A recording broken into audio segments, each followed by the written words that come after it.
दर्शक बंधु आज मु बासी रुटी रे बहुत सुंदर गोटे नॉनवेज जलखिया रेसिपी नहीं आसी।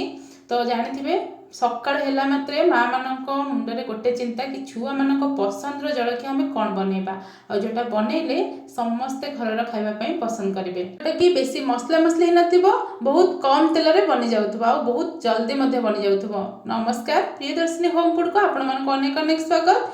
वीडियो जदि आज भल लगे लाइक करने सहित एमती नुआ नुआ रेसिपी देखा चैनल को सब्सक्राइब करने। तेरे चलते रेसिपी स्टार्ट करवा। तो ये फ्रेंड्स देखो मो पाखे अच्छी काली रातिर रुटी आउ ये मोर 3 पट अच्छी। तो आपण मान घरे भी पटे 2 पट 3 पट एमती बलुव आपण मैंने इजी को बनईकी खाईपर बहुत जल्दी भी ये रेसिपीटा हो जाए। तो ये देखो ये 3 पट रुटी मोर बड़ी जाइए। आपने रुटी को देखी जापे बिल्कुल भी नगद रुटी नुह कालीर रुटी।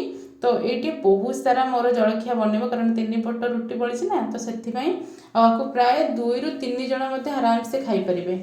तो ये देखा ये रुटी को कौन करवा ना आम फोल्ड करवा माने एमती गुरे पूरा टाइटली आपण मैंने मोड़े।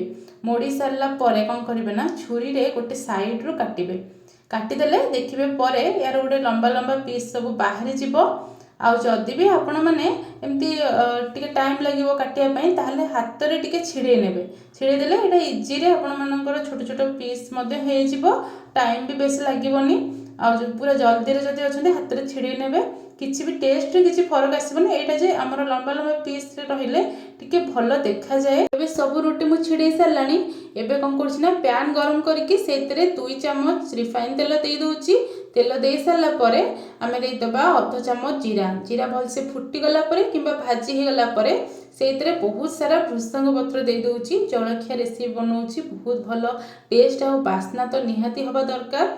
तापरे एठी मु भृषंग पत्र को हल्का भाजुछि, बेसी भाजिबेनी, हल्का टिके भाजी सारा पर काटिके रखिथिबा पियाज दे दोछि। एठी गोटे बड़ पियाज मु नै जाइछि आ एमती लंबा लंबा पीस रे काटिछि। आपण माने छोट छोट पीस रे काटिबेनी, लंबा लंबा पीस रे काटले कह हबना बढ़िया सुंदर देखा जाए। तो ये देखो आपको भल भाव में कौन करना ना भाजी नवा, बेसी भाजवा दरकार नहीं, हल्का टिके नरम आसवा जाए भाजी नवा। पियाज देखो हल्का नरम हो आसला सब गुड़ाक देखो पूरा छाड़ी छाड़ी गलानी। तापरे ये मुझे कौन करना गोटे टमाटो काटुची और टमाटो आप देखिपे सेम प्रोसेस रे लंबा लंबा पीस रे काटिची। याको भल से पियाज संगे गोले दबा। गोले सारा पर ये मुझे दूसरी काटी रखि कैप्सिकम। जदि आपण कैप्सिकम भल न लगे ताहले स्किप करि परंती, नहले ऐड करेंगे बहुत भल कलरफुल भी देखा सागे भल टेस्ट लगी थाए। तो ये कैप्सिकम को मध्य पूरा सरू सरू पीस रे लंबा लंबा रे काटी नहीं। एबे कौन करबा ना ये स्वाद अनुसार लुण देदेबा।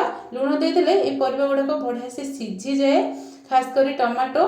तापरे आमे हल्दी गुंड टिके देदेबा। देकी आपको भल भाव में कौन करबा ना 4 ରୁ 5 मिनिट टिके भाजी नबा। बिल्कुल भी घोड़ेवा दरकार नहीं। ये जो आमर टमाटो पियाज और कैप्सिकम टा हल्का टिके भाजी हो गले भल लगी थाए, तार टेस्टा कंचालिया अंशटा पड़े थाए।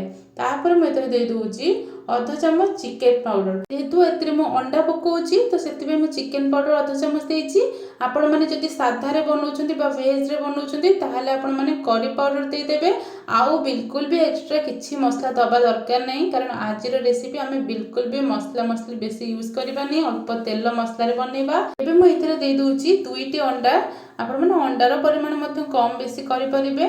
तो ये मु 2टी अंडा देकिना जेमते आमे भुजिया बनाती बा भाजंती सेमते आपण माने को बनई नेबे। आ अंडाटा भल भाव में भाजी हो सारा पर रुटी ऐड करेंगे।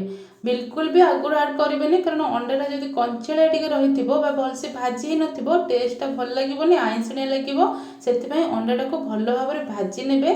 भाजी हो सारा पर तेल छाड़ी आसिले तापर आम जो काटिकी रखिले आमर रुटी बा छोट छोट पीस रे करने से सब को ऐड करवा। ये सब को ऐड कर सारा पर भल भाव में 2-4 मिनिट या मिसई नवा। आपण मैंने गैस बिल्कुल भी ऑफ करेंगे, गैस फ्लेम को पूरा लो रखिने। तापर आपको भल भाव में मिसेबे। ये आमर रुटीटा भी मसला सहित भल भाव में मिसी हो। जदि भी अंडा टिके कंचालिया रही सेटा भी भल भाव में भाजी हो। आ ये रेसिपी को आपण मैंने जदि साधारे बनाउछंती एतरे कैप्सिकम गाजर पियाज टमाटो नहले आपण मैंने हल्का टिके कोबी देके मध्य बनैबे। माने बंधाकोबी देके बनइबे बहुत भल लगी थाए। हल्का टिके करी पाउडर देदेबे। आ एठी देखंतु लास्ट रे मु दे दोउची गोटे चमच चिली सॉस एवं गोटे चमच टमाटो सॉस। एटा दबा द्वारा ए जो रुटर जलखियाटी बहुत बढ़िया लगी थाए। बाहर आमर जानते जहाँ भी स्नैक्स आइटम आम खाई था ये सब जिन पड़े तार फ्लेवरटा भी बढ़िया लगी थाए। छुआ मैंने खावाई पसंद करती। गोटे जिन आपने फरक पाइबे जितेबाला आपने नगद रुटी ठारू टिके बासी रुटी हो जाए सेटा टिके टाण लगी थाए। किंतु आपने जब एमती रेसिपी बनईकी देबे ना सेटा बहुत बढ़िया सॉफ्ट हो जाए। अल्प टिके गोलमरीच गुंड छींचदेवे बास। देखिए आर टेस्टा आपण मानक पूरा बाहर चाउमिन ये सब ठारू बहुत बढ़िया लगे। छुआ मैंने देखिए पूरा जिद्दी करेंगे ये रेसिपीटा सबुदिन खावाई। आउ देखो केते सॉफ्ट झुरझुरा बनी जाइए। बास एबे गैस ऑफ करवा आमर गरम गरम अटार जलखिया को परसिबा। देखिले केते बढ़िया देखा जाउची। देखिबाकू जेतिकी सुंदर खायापई ताठारु टेस्टी। निश्चिंत घरे थरे ट्राए करंतु। आशा आजिर रेसिपी आपण मानकू भल लागिथिबो। भल लागिथिले वीडियो को लाइक शेयर कमेंट करबा सहित मो चैनल को सब्सक्राइब करंतु। रहूची नमस्कार।